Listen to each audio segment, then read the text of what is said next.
今回のこの動画では、ベケットって書かれてますけれど、ベケットグレーディングサービス、通称 BGS 鑑定って言った方が伝わりやすいと思いますけれどね、鑑定後のフォルダがこんな感じになってます。見たことある人もいるだろうし、これが初めてっていう方もおられると思うんだけど、そのベケット鑑定についての申し込み方法の手順をね、動画に収めていけたらいいかなと思います。ベケット鑑定のね、これが手書きの申込書で、公式サイトもこれから移しますけれど、引用させていただきながらね、取っていけたらなと思いますので、お付き合いいただけたら幸いです。公式サイトの URL はね、ベケット .com ですね。beckett.com www.com ついたりしますけれど、スペルをね、伝えておいた方が、コピーサイトとか、もしあった時にトラブルにつながらないので、正しいのはこれだなっていうのをね、覚えておいてくれたらいいと思います。beckett ですね。ベケットコレクタブル社っていうところがやっているベケットグレーディングサービスっていう一つの部門になりますね。それではね、早速申し込み方法に移っていきたいんですけれど、サブミットを押すと、もう申し込み画面になっていきます。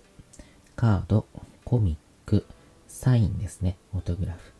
直筆のサインが含まれたやつですね。印刷のサインはサインに含まれないので、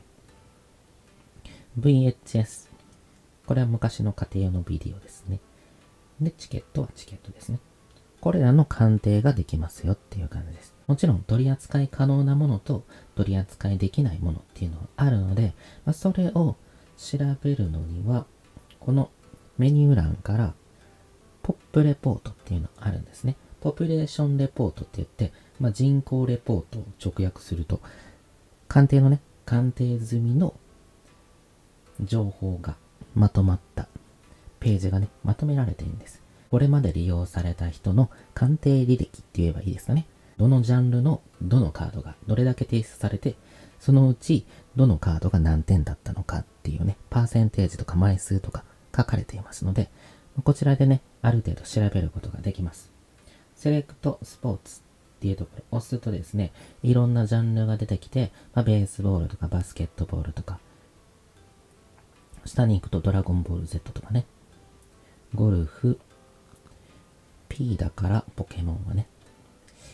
で、一番下にあるのが遊戯王ですね。遊戯王。ポケモンを押して、これを調べようとすると、セットネームっていうのは、収録パックとか収録ボックスとか、発行国とかですね。これであれば日本国なのでジャパニーズとか、そういうのを入力していくところです。なので、いろいろ入力したいんですけれど、キーワードを多く入れすぎるとヒットしなかったりするので、キーワードは少なめからやっていった方がいいかなと思います。ピカチュウは、こうですね。で、サーチを押す、検索を押すと、下にね、ずらーっと2019年に発売されたピカチュウのシリーズがダーって出てきます。そして、これはね、スタンプボックスってやつなので、このね、227SP っていうのがね、カード番号の部分ですね。遊戯王だったらこっち側とかにね、番号書いてますよね。このようにね、前歴のあるものはまとめられていますので、検索することができますので、その前歴のあるカードゲームタイトルですね。スポーツカードも含みますけれど、タイトルの方が含まれているのであれば、そのゲームタイトルとかスポーツカードは提出することができる可能性が高いということですね。中には一部取り扱い不可っていうのもあるかもしれないけど、おおむね提出できると思います。なんだけれど、新しくできたカードゲームとか、そういうのがもしあるのであれば、提出できるかっていうのはわからない。提出しても鑑定不可で返品されるっていうね、そういう風なことが起こり得るので、そういう場合はコンタクトフォームから尋ねるようにしてください。そのコンタクトフォームはどこにあるのかと言いますと、ベケットのところでトップ画面に戻りますと、ここのメニューを押して、下側にね、ここに CONTACT っていうね、コンタクトって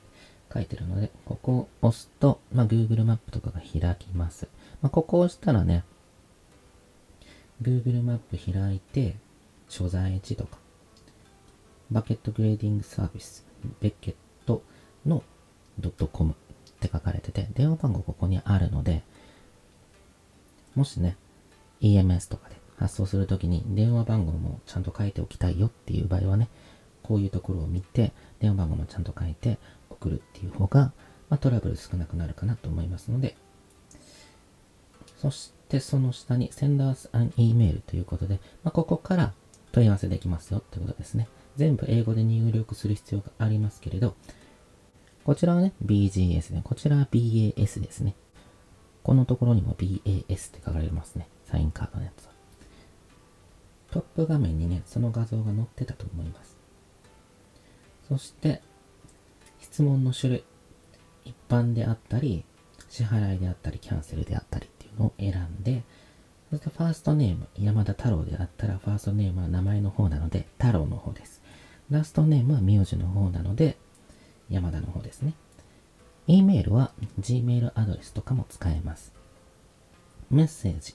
をタップすると、ここからメッセージを送ることができます。添付画像は添付できないので、一回送ってからその返信メールに対して添付で返すっていう感じになりますかね。もし画像付きで、これ送れますかとか、これ提出できますかって具体的にね、映像で送りたい方は一回やり取りしてから送るっていう手順になると思います。またトップ画面に戻りまして、グレーディング、ゲームカ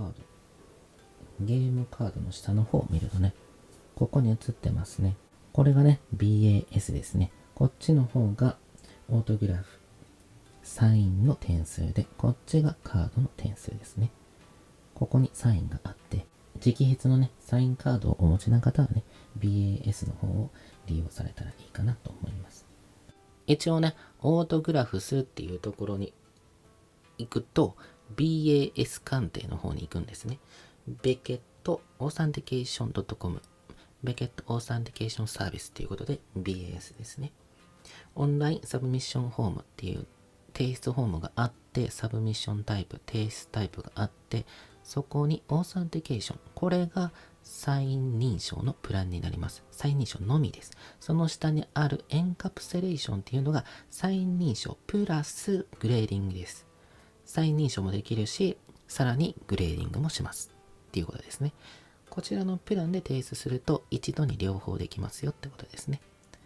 エンカプセレーションっていうのはカプセル化っていう意味ですね。チケットオーサンティケーション&グレーディング。これはチケット用ですね。その下にあるのがサービス。自分に合ったサービス内容を選択して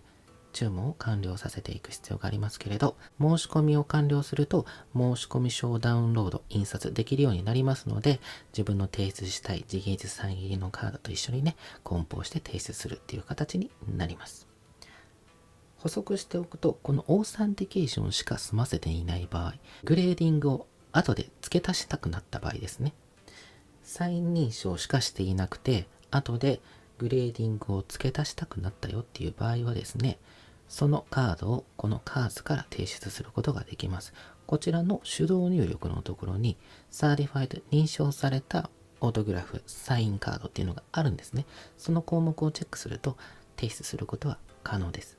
ゲーミングカード、トレーニングカード、スポーツカード、その他のカードを含みますけれど、こちらのプランがカード全般を提出するプランなので、おいおい、こちらからね、提出する方法についてはまとめて語らっていきます。それではね、次にログインについてなんですけれど、アカウント登録についてなんですけれど、アカウント登録はログインっていうところを押してですね、開くと、ベケットメンバーログインっていうページになるので、E メールアドレスとパスワードと登録してるやつを入力するとログインできるんですけれど、初めて利用される方はね、アカウントないので、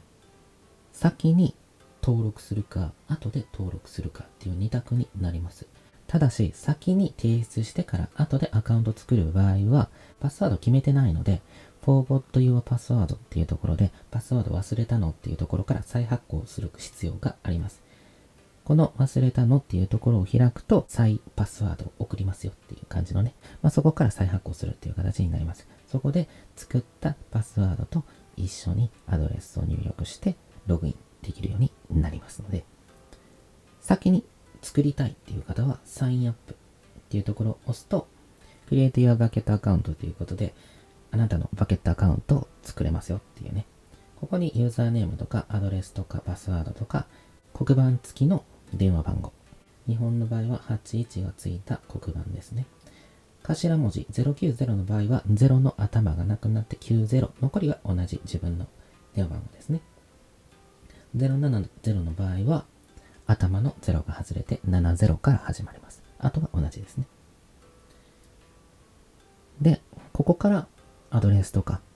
個人情報を入力して登録するっていうことができます。先にね、アカウント登録したい方は、こちらもできます。ただし、注意書きがありまして、18歳以上ですね。なので、何が書いてあるかっていうと、日本語に変換するとですね、私は18歳以上であることを証明し、利用規約とプライバシーポリシーを読み、同意いたしますっていう感じでね、こうやって自動変換できますので、ある程度誤変換はありますけれど、あらかたの概要であればこういうことを書いてるんだなっていうのはわかると思うので、こういうね、自動変換機能を使って読むっていうのも一つだと思います。ただ、入力している段階、本入力の段階で途中で切り替えないようにしてください。今まで入力したやつがね、日本語に変わってしまったりとか、そういう不具合が起こってしまうと変になっちゃうのでね、うまく申し込めなくなる可能性があるので、本申し込みするときは気をつけてください。それでは、本題のセレクトサブミッションタイプ、提出するタイプを選んでください。今からやっていくのはカードなので、カードですね。トレーニングカードゲームとか、スポーツカードとかになります。開くと、セレクトサービスレベルということで、サービスレベル。プランですね。プランを選んでくださいっていう感じです。BGS では PSA とは異なって、PSA はね、申告額に基づき料金が変わるんですけど、BGS は納期の長さ、短さによって大きく料金が変わってきます。このリラベルっていうのは、旧型のね、ラベルを新しくするっていうね、何が書いてあるのかっていうと、白と青のラベルは段階的に廃止されています。今すぐシルバーラベルにアップグレードしてください。グレーディングサービスはラベル変更注文に含まれていません。1枚あたり10ドルっていうことでね。白と青のラベルが廃止になってきているので、新しくする場合はね、ここから新しくしてくださいよっていうことですね。そして、この下がグレーディングサービスになります。コレクターズスペシャルっていうね、60ビジネスデイズって書いてるのは、納期がだいたい60日前後ですよってことです。だいたい2ヶ月前後でこのプランができますよって。もちろん、発送にかかる時間と返送にかかる時間っていうのは省かれてます。向こうに届いてから鑑定が済むまでの時間ですね。がだいたい60日ぐらいになりますよってことです。実際文字で書いてますけれど、10カードミニマル、400ドルマックス。Declared Value per カード。だからカードごとの宣言値がマックスで上限400ドルまでですよってことです。だいたい日本円に直すと135円から140円ぐらいで為替考えるとだいたい5万円前後ですかね。その時の為替を見て当てはめて計算してください。そしてこのカードミニマムっていうのは10枚以上である必要がありますよってことです。なので鑑定期間が2ヶ月前後で400ドル未満のカードを10枚以上提出する予定の方はこのプランを選ばれるとお得です。安いんですよね。サブグレード付きで18ドル1枚あたりなので、サブグレードないと16ドルです。サブグレードっていうのは何かっていうと、このケースでいうところのこのちっちゃい部分ですね。10になってますけれど、ここにセンタリング、コーナー、エッジ、サーフェスっていうね。センタリングは中央配置ですね。コーナーズはカードです。エッジは縁ですね。サーフェスは表裏の表面の状態です。こっちがサブグレード、副等級。こっちが主等級ですね。この表記があるかどうかです。この表示があるかどうか。なしを選ぶとここがない感じになりますね。どちらでもね、自分の好みの方を選ばれたらいいかなと思います。ここの部分が非表示になっているかの違いなので、状態についてはね、全然変わらないのでね。採点基準も変わらないので、ただ、副等級がついてる方がどこが減点されたのかっていうのが分かりやすかったりするので、好みで合わせてお選びください。そして下に送っていくと、ベースですね。ベースも60日前後ですね。納期の期間が、鑑定期間が60日前後。サブグレード I が22ドル。1枚あたりですね。こちらからは上限がなくなります。さっきのやつはね、提出で400ドル上限で10枚以上っていう縛りがありましたけれど、このベースプラン以上になると、下のスタンダードとか、これは納期10と20日ですね。10から20日前後で40ドルですね。そしてプライオリティ2日から5日の鑑定期間で140ドルになります。1枚あたり。なので、納期が早いほど、鑑定期間が早いほど高くなっていく。2ヶ月ぐらい待てるのであれば、22ドルとか18ドルっていう感じになりますね。なので、コレクターズスペシャルプランは、言うなればバルクサービスに似てますよね。PSA とか CGC のバルクに似てますよね。一定の枚数出すから安くなるみたいな。そういうプランに似てますね。それではね、ベースでやっていこうかなと思います。サブグレードありをタップしてセレクト。カードグレーディング、アドカーズ。カードグレーディングのためのね、カードを選んで入力してくださいってことですね。カード情報の入力です。Search for each of your cards。あなたのカードを検索してください。提出したやつを検索してくださいということで、ここで検索できます。さっきね、メニューバーからポップレポートを使って検索したような感じで、ここにカード情報、何年とか、カードの名前とか、カードゲームのタイトルとかを入力するとヒットするようになってます。もちろん前歴があるものがヒットするので、前歴がないものはヒットしません。前歴がないものは、ここの Can't find your card。あなたのカード見つかりませんかっていうね。ここを押すと手動で入力できるんですね。カテゴリー、先ほどのベースボールとか遊戯王とかポケモンとかを選べて、発売年、イヤーですね。カードナンバー、ここの下にあったやつですね。それを入力して、セットネーム、収録バックとか、発行国とかですね。そしてディスクリプション、説明書きですね。詳細とか、このカード名であったりとかね。ここら辺に入力して、この Certified Autograph っていうのは認証済みの認証されたサインカードをお持ちの方はこれを選ぶと5ドル追加でね、提出することができます。これはね、すでに認定された、認証されたサインについて選択できる項目なので、まだベケットでね、未認証の場合は BAS の方でね、オートグラフの方から提出してっていう感じになってきます。そして下にあるオーバーサイズカードですね。オーバーサイズカードっていうのはどれぐらいだっていうことなんですけれど、こちらに説明書きが書かれててですね、この3インチ ×5 インチ以上です。3インチ ×5 インチっていくらぐらいなのってことなんですけれど、1インチが 25.4 ミリなので、25.4 ミリに3をかけると 76.2 かな ?2 になって、そして5をかけると127ミリなので、だいたい 76×127 ミリ以上のものはオーバーサイズカード、大きいサイズのカードに含まれるので、1つあたり8ドル追加料金がかかります。なので、手動でね、入力する方はこの Can't find your card。カード見つかりませんかっていうところから入力していただけたらいいかなと思います。そして、前歴のあるカードはね、ポケモン、スタンプ、ボックスで調べるとヒットしますので、これは227なので、ピカチュウですね。選択するとこういう風に枠ができます。この枠はね、カードを追加するごとにこの枠ができていきますので、例えば、このうの方を選ぶと、うの方が上に来てますね。そして下にこのピカチュウのやつが来てますね。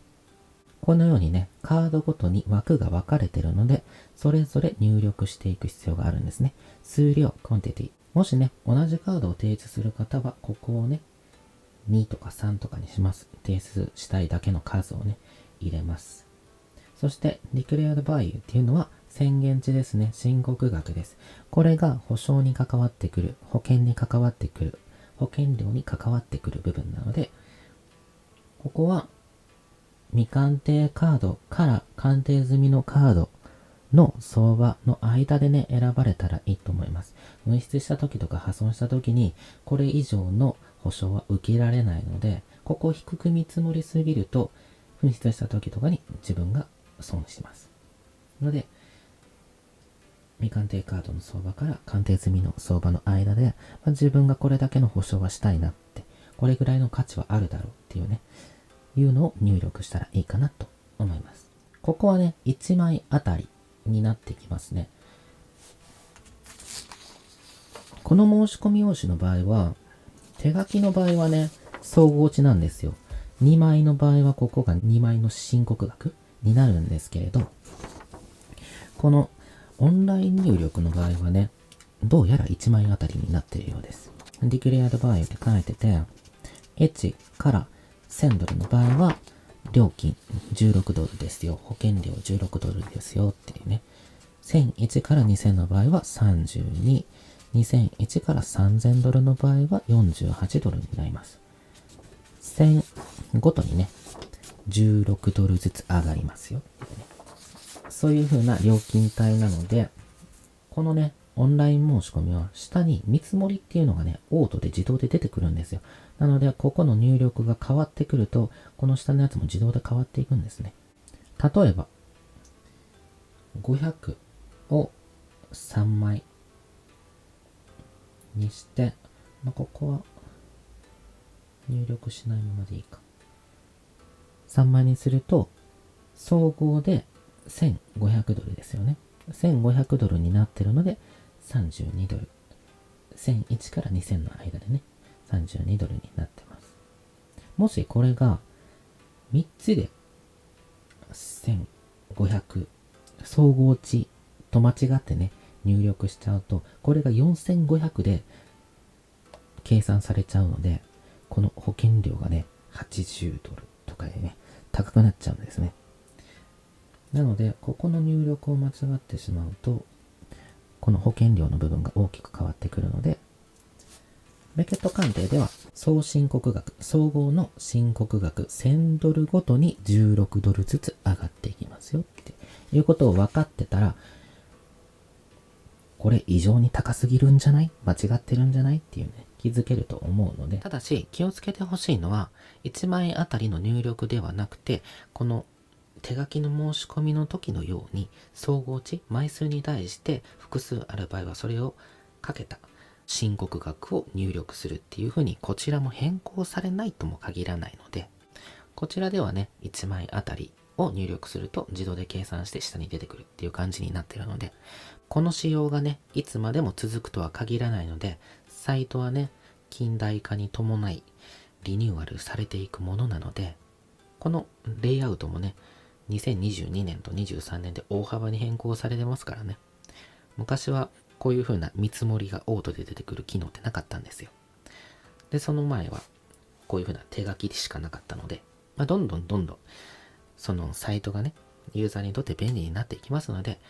変わることもあるので、その都度インシュランス、保険料であったりとかね、カードの値段であったり、相互のトータル値段とか見ながら、こういうベースのところと合っているかっていうところを確認して利用されるのがトラブル少ないかなと思います。そして下にあるのがね、Have a gift card。ギフトカード持ってますかって、ギフトカードのコードがある方はここから適用することができますし、Have a プロモカード。日本でいうところのクーポンですね。クーポンコードがある場合は、ここで適用することができます。年末年始とか、何かイベントごとがあったりとかね、10% オフとか 25% オフとか、そういう時にね、利用すると大幅に割引あるのでね、お得に利用することができます。確かね、2022年年末年始 25% オフありましたので、すごく安くて利用できましたよね。それでは入力を進めていきたいと思います。そしてコンティニュー、続き、次のページですね。この下のところでもいいですし、さっきのところでもいいですし、次のページに行くと、シッピングディテールズ、配送の詳細ですね。そのためにリターンシッピングアドレス、返送先のアドレスと個人情報を教えてくださいっていうことで、個人情報を入力する必要があります。ファーストネームは山田太郎でいうところの太郎ですね。ラストネームは山田の部分です。E メールは Gmail アドレスでも大丈夫ですし、他のアドレスでも大丈夫です。フォンナンバーはプラス81ですね。日本の場合は81って打つと日本のマークに変わります。この矢印から一覧から選んでもいいですし、81を打って日本にしてもいいですし、そして090の方は90何々何々って入力していく必要があります。次、カントリーは国ですね。ジャパンなので J のところを探すとあります。そしてストリートアドレスはね、番地以降のアドレスですね、おおむね。シティより後を入力するって思ってくれたいですかね。アパートとかの場合は、この APT の部分ですね。アパートの号室についてはシャープをつけて、501だったらシャープ501。地下にお住まいの方は B、ベースメントの B をつけてね。地下201だったら B201 みたいな感じでね、入力されるといいと思います。アドレスの書き方は、英語のアドレスの書き方とかで検索すると、見本が出てくると思いますので、そういうのを参考にしながら入力されたらいいかなと思います。自分のブログの方にも書き方は書いてます。見本は書いてますけれど、それはね、添付に関しては URL の添付は説明欄の方にも載せておきますので、そっちから閲覧してくれたらいいかなと思います。英語になるとアパート名とか番地が一番最初に来て、そして市区町村が来て、その次に都道府県が来て、国名っていう風になってるのでね、逆になるんですね。ZIP コードについては郵便番号ですね。郵便マークは不要です。郵便マークは日本にしか通じないので書かなくていいんですけれど、数字を入力してください。ハイフン付きでね。そしてリターンシッピングメソッド、返送の方法をどうしますかということで、日本から利用する場合はインターナショナル、国際便になります。ここ57ドルになってますけれど、この国際便の返送料については、枚数によって、提出の枚数によって値段が変わってきます。11から20の場合は68ドルですよっていう感じでね、この枚数によって、ここの選択する値段も変わってきます。例えば、15枚提出する場合はね、ここの部分が68にね、自動で変わってますので、料金も自動的にね、見積もり部分も自動で反映されます。そして、個人情報を入力した次のページに進みますと、レビューオーダーということで、オーダーの確認ですね。これまで入力したものが一覧がバーッと出てきます。先ほどの個人情報を入力したやつも出てきますし、カードディテールズ。これまで入力したカードの詳細がここにバーッと表示されますので、もし修正がある場合、間違っている場合は、ここからね、エディット、編集から編集することができます。確認して間違いがなければ、I agree to Beckett Term of Service ということで、サービス規約ですね。ベケットの規約に同意いたしますかっていうね、同意が必要になりますので、ここの内容を知りたい場合はね、ここまで進んで先に日本語訳に変換して読むっていうのがね、一番いいと思います。規約とか。ここタップすると規約に移るので、規約に目を通して、チェックアウトすると、ペイメントディテールズ。支払い方法を決めてくださいっていうね、メソッド。支払い方法を入力します。クレジットカードおよびビザカードとか国際のデビットカードは使えます。ビザとかね、マスターカードはここに表示されている GCP とか、そういうカードが使うことができます。カードナンバー、カードの番号ですね。下の MMYY っていうのはカードの期限ですね。期限も書いてますよね。それを入力して、CVV っていうのはセキュリティコードのことですね。裏に書いてある3桁のね、コードになります。それを入力して、サブミットオーダーっていうところを押すと、申し込みが完了いたします。完了すると、確認メールが届きます。先ほどね、個人情報を入力したメールアドレスですね。そちら宛てに確認メールが届きます。確認メールを開くと、インボイスナンバー、注文番号とか、あとはカードリストですね。今まで入力した、自分が提出したやつ入力しましたよね。カードディテールズ。一覧が確認メールに表示されますので、その確認メールを丸ごと印刷します。全文印刷すると申し込み用紙として使うことができますので、その確認メールを開いた状態でプリントアウト、印刷するとね、この手書きの申込書の代わりになりますので、そちらを2部印刷するといいですかね。一つは自分の控え、一つは発送用っていうことでね、そちらと提出したいカードを梱包したやつと一緒にまとめて同梱して発送することができます。あと補足しておいた方がいいことはクロスオーバーについてですね。クロスオーバーっていうサービスは他社のフォルダーから他社のフォルダーに移動させることです。例えば PSA 鑑定から BGS 鑑定のフォルダーに再査定してフォルダーを入れ替えることですね。なんですけれど、BGS 鑑定ではクロスオーバーするときにミニマムグレードを指定することができます。ミニマムグレードっていうのは直訳の通りに最小の評価、グレードですね。BGS 鑑定の場合は最大が 9.5 なので、指定できる最大が 9.5 点なので、10点を指定することはできないんですね。なので、ブラック10とかゴールド10だったら移行させてくださいっていうことはできないんですね。9.5 点を指定して、それ以上だったら10点つくかもしれないし、9.5 点かもしれないし、それ以下だったらそのまま返却っていうことになるんですね。ミニマムグレード、最小評価を指定しないっていうこともできます。指定しない場合は、どんな場合であっても、そのカード自体が本物であれば、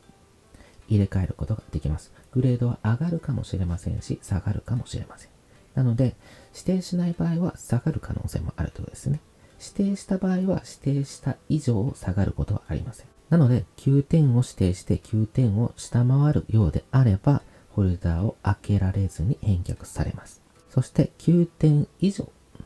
9.5 とか10以上にもしなるのであれば交換するっていうことになります。という風なね、サービスになるんですけれど、BGS の場合は指定できる最大は 9.5 っていうことをね、覚えておいてほしいです。BGS のクロスオーバーの申し込み方法ですね。申し込み方法は通常の申し込みと同じです。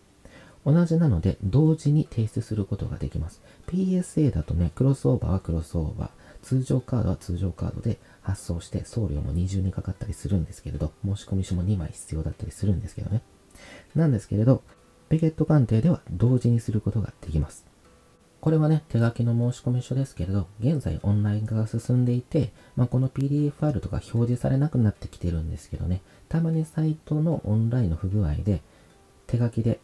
提出してくださいっていうね、一時的にね、表示されることがあるので、それでね、ダウンロードしたやつになるんですけれど、この申込書を活用してね、クロスオーバーの提出の仕方を言うと、例えば一番上にクロスオーバーしたいものを書いたとします。一番上にあるとします。例えばピカチュウであったりっていうのが、ここにね、セット名とか、カードのタイトルとか、申告額とか、カード番号ですね。QTY はクオンティティの枚数ですね。イヤーは年号ですね。スポーツって書いてるところは、カードのジャンルだと思ってくれたらいいです。だからここのところはポケモンとか遊戯王とか、ベースボールとかサッカーとかね、バスケットボールとか書くとこですね。そして、クロスオーバーしたいカードを書きます。書いたとしたら、そのクロスオーバーしたいやつにミニマムグレードをつけます。さっき言ったようにミニマムグレードをつけてもいいし、つけなくてもいいんですけれど、わかるようにこの枠内であったり、ミニマムグレード何々って書きます。例えば9だとしたらミニマムグレード9。もっとわかりやすくするんであれば、Please Crossover this card みたいな感じでね、このカードをクロスオーバーお願いいたしますっていう風に書いてもいいです。そしてミニマムグレード 9.5 とか。もちろんね、英数字、アルファベットで書く必要がありますけれど、このやり方はね、オンライン申し込みでも同じです。オンライン申し込みでも確認メールを全文印刷しますよね。印刷したらこういう風に提出希望のカードの一覧があるので、そこから矢印引っ張って、このカードのクロスオーバー希望です。ミニマムグレード何々。ミニマムグレードを指定しない場合は、ノーミニマムグレード NO って書いておけば大丈夫です。指定しないっていうことになるので、上がるかもしれないし、下がるかもしれない。等級がね。そういう風な書き方になりますので、オンライン申し込みするときも確認メールの全文が申し込み書になりますので、矢印で引っ張ったりして、分かるように、クロスオーバーが分かるようにしてください。なので、クロスオーバーと通常カードっていうのは同時に発送することができます。帰ってくるときも一緒です。送料も一緒なので、二重にかかることはありません。それがね、PGS のいいメリットですよね。同時に提出できる。同時に帰ってくるっていうね。料金が重複しなくて一緒に提出できるのでね。なので、クロスオーバーのやり方を覚えておくと重宝するかなと思います。そして、ついでにね、この手書きの用紙の書き方についても軽くだけね、説明していきたいと思います。もう今はオンライン申し込みなので、あまりこれを利用することはないと思いますけれど、もし何かあった時にね、使わなきゃいけないっていう時があるかもしれないので、説明しておくと、Your name、名前ですね。英語、アルファベットで自分のやつを書きます。Your account。アカウントはね、一回利用すると、その返却の時とかのね、明細書とか納品書みたいな感じのやつに書いてるんですね。書いてるんですけれど、初めて利用される方とかはないので、空白でも大丈夫です。ここの上のシールで隠している部分は、印刷した時にね、自動で表示される申し込み番号です。ここにちゃんとしっかり申し込み番号が書かれているかどうか。PDF ファイルを開くたびに申し込み番号は変わります。そして SHIP2 ですね。SHIP2 は住所になります。こちらの項目にレジデンタルとビジネスがありますけれど、レジデンタルっていう方が自宅を示すので、こちらにチェックします。ネーム、本名ですね。アドレス、番地項、およびアパートがある場合はね、ここに書きます。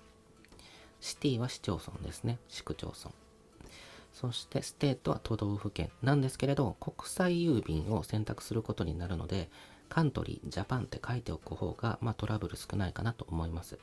ステートの横とかにね、カントリー、ジャパンって書いてる方がいいかなと思います。そして ZIP コードはね、郵便番号です。そしてフォンナンバーは黒板付き、国際番号付きのプラス81。そして頭の0が外れて90とか80とか70って書くことになります。E メールアドレスはお手持ちのものを書いてください。Gmail アドレスも含みます。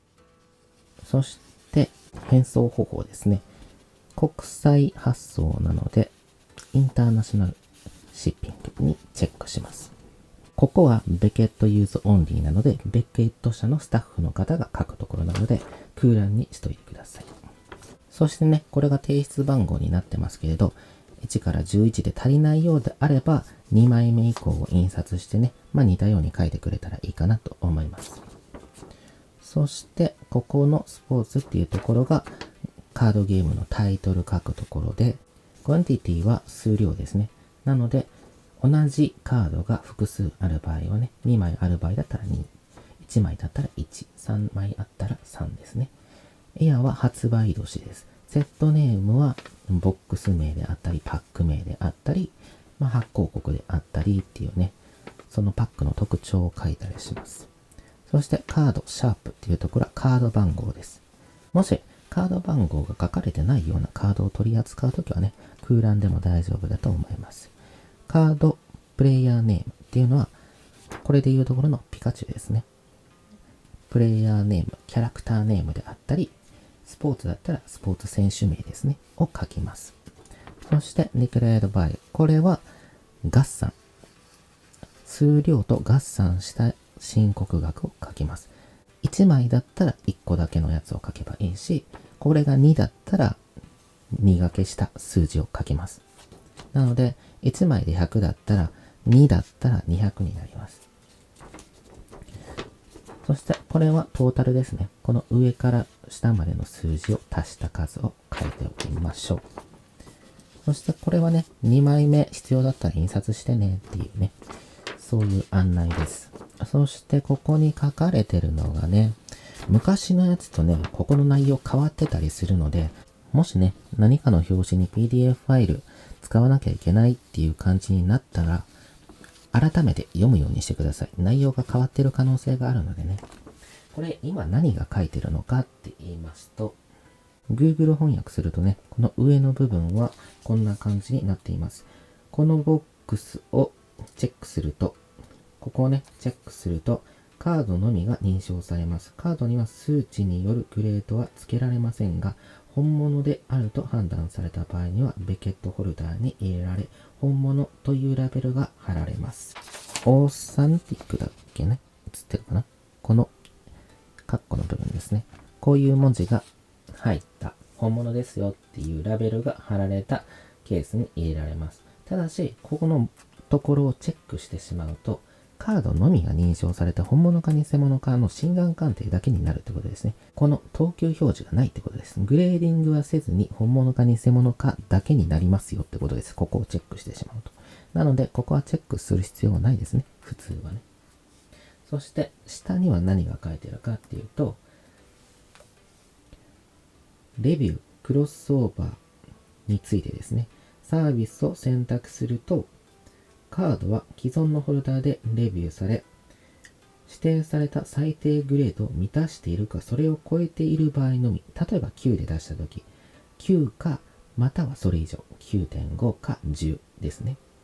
その指定された最低グレード以上のみ、超えたときのみに、ケースから取り出して、カードを取り出して、カプセル化、BGS 鑑定のホルダーにカプセル化されますよっていうことです。ただし、場合によっては、既存の所有者によって欠陥が完全に隠蔽され、例えばインクドって言って白掛けとかをね、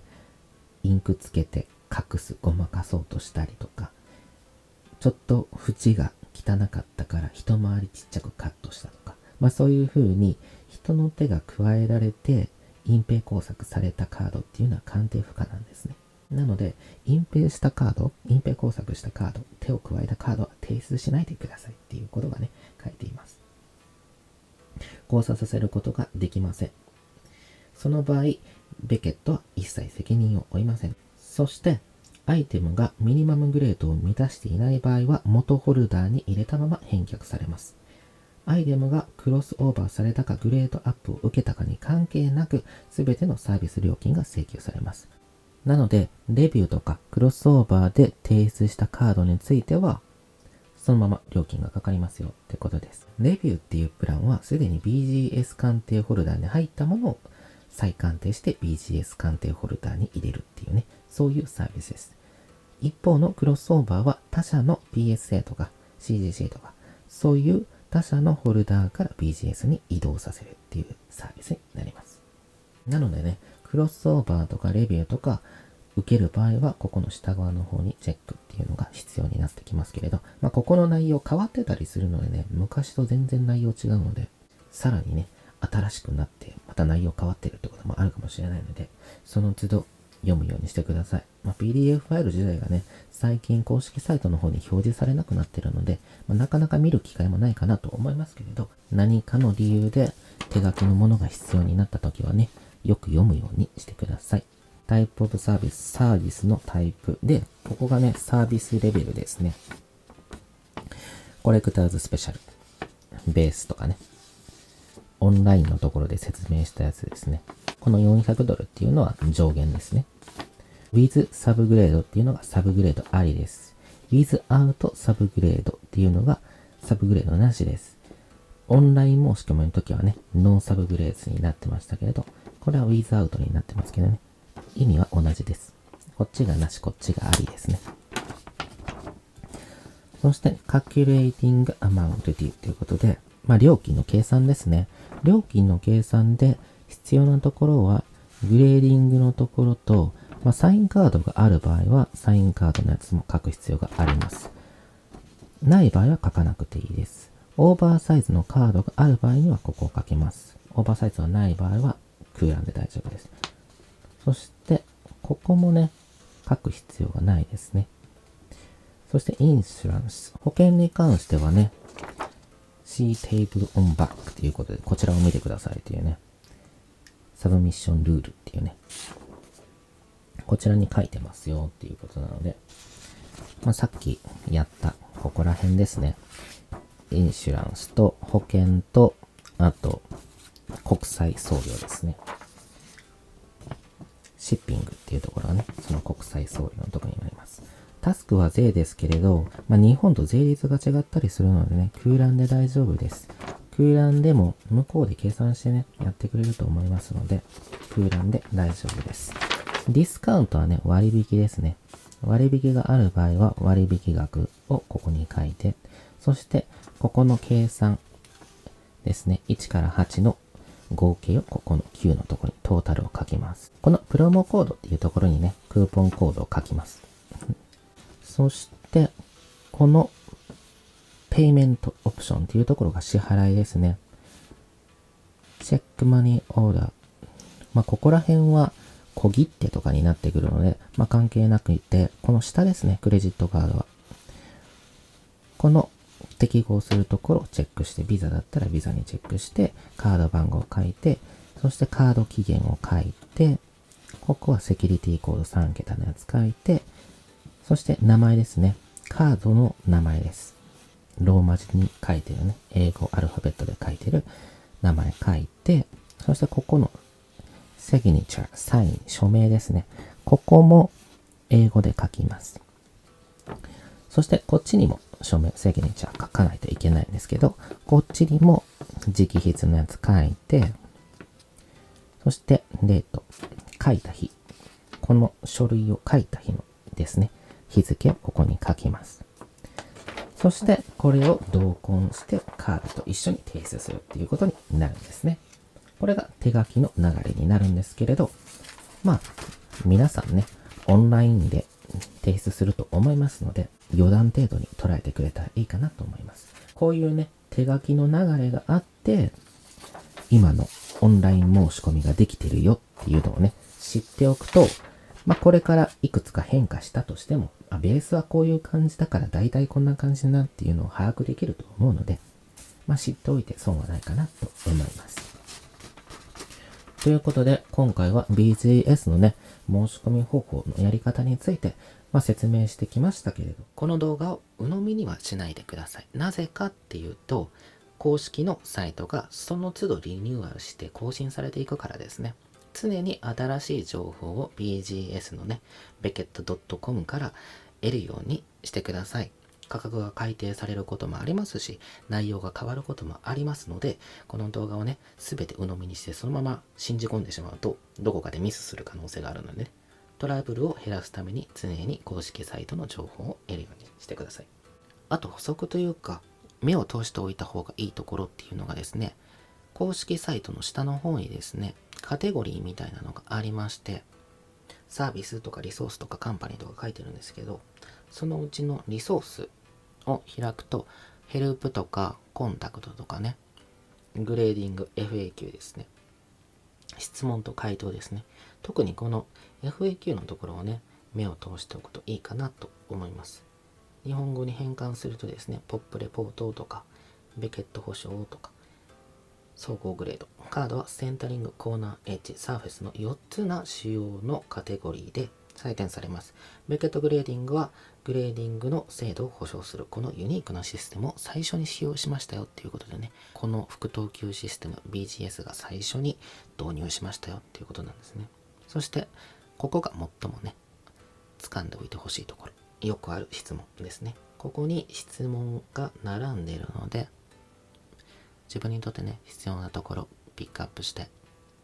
読んでおくといいと思います。特に採点のためにカードを提出するにはどうすればいいですかっていうのがね、ここがね、あらすじになります。申し込み方法の。オンライン提出フォームとか PDF フォームとか、カードを提出する手順とか、あらかた基本的なことがね、6項目に分かれて書かれてますね。この中でね、この動画内でまだ言ってないところの注意事項ですね。カードの梱包ですね。スクリューダウンタイプのホルダーでカードを送らないでください。スクリューダウン、ネジ式ですね。こんな感じのです。ネジ式のやつでは提出しないでください。このスクリューダウンタイプでは提出不可です。受け付けてませんので送らないでください。マグネットタイプね、磁石式のマグホ、マグネットホルダーはね、一応提出することはできるんですけれど、提出に使ったホルダーっていうのは返ってこないので、セミリジットカードとかの方がいいかなと思います。カードセーバー1とかね。ここにも書かれてるんですけれど、カードペニースリーブに入れてからセミリジットホルダーに入れることを強くお勧めいたします。これによりベケットグレーディングへの輸送中にカードを最適な保護をした状態で提供できますよっていうことですね。なので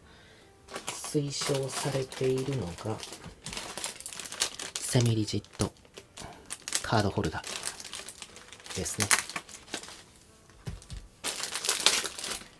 こういう風な半硬質の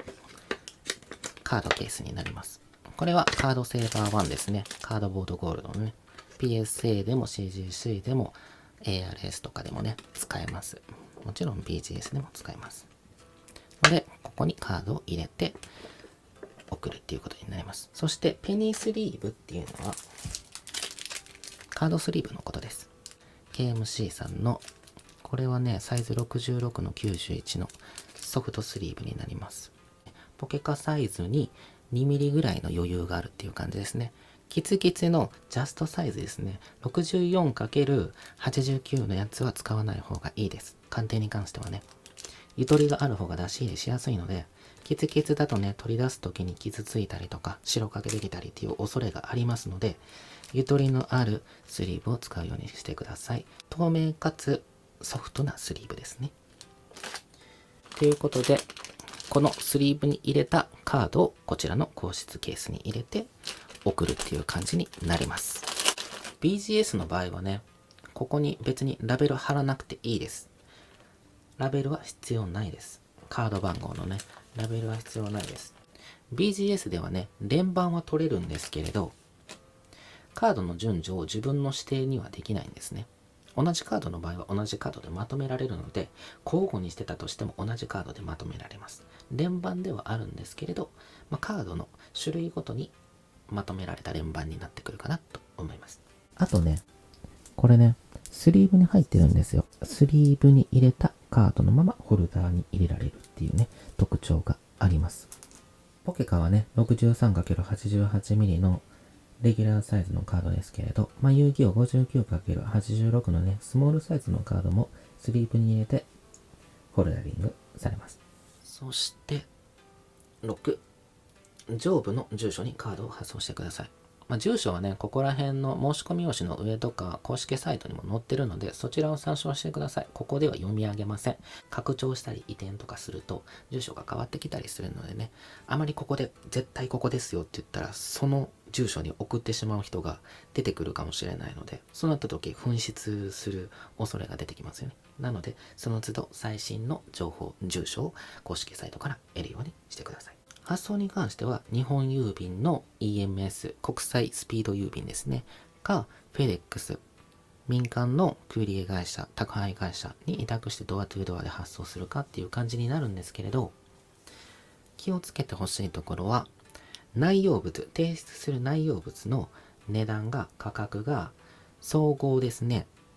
20万を超えると輸出手続きが必要です。そしてそれをもう一回ね、返送の時に、輸入する時に、輸入手続きが必要になってきます。20万円を超えるとね。20万以下の場合は必要ないんですけれど、20万以上の場合は必要になってきます。フェデックスの場合はね、メリットとして、輸出申請とかが必要になった時に、自動で委託できるんですよ。すでに料金プランの中に含まれているので、輸出申請が必要になった時には、自動で委託されて、自動で行ってくれるっていうね、プランの内容に、含まれているので手数料が別途かかることはありません。ですけれど基本料金が高いです。 EMS の場合は基本料金は安いんですけれど、その輸出申請とか必要になった時に手動というかね、自分で郵便局の方に依頼して委託して